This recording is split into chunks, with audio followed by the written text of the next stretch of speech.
Bonjour les amis. J'ai promis d'être plus présent cette année 2024 et j'y travaille, ne croyez pas que je m'amuse. Le combat se joue sur plusieurs niveaux, plusieurs dimensions et on n'en sort pas indemne à chaque fois. Il y a toujours un prix à payer. J'ai bien l'intention de vous parler de choses qui existent dans cette matrice et j'éviterai de nous faire perdre notre temps avec des non-sujets qui relèvent de l'illusion, du mensonge et du spectacle dont vous êtes pourtant si friands.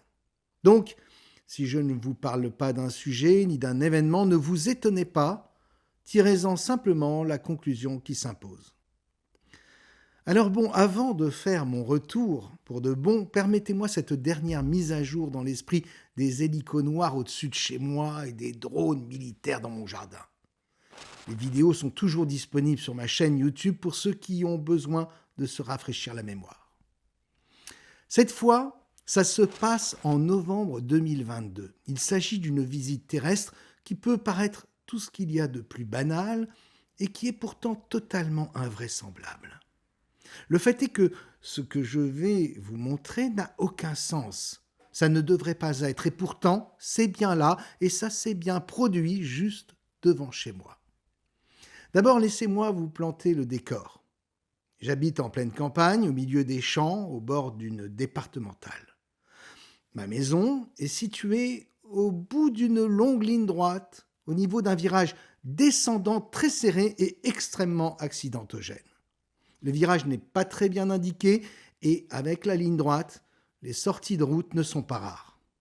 Bref, virage très serré, visibilité nulle, vous l'avez compris, ce n'est pas du tout le genre d'endroit qu'on a envie de choisir pour s'arrêter. Et pourtant, c'est exactement ce qu'a choisi de faire cette Volkswagen Passat Break bleue en novembre 2022.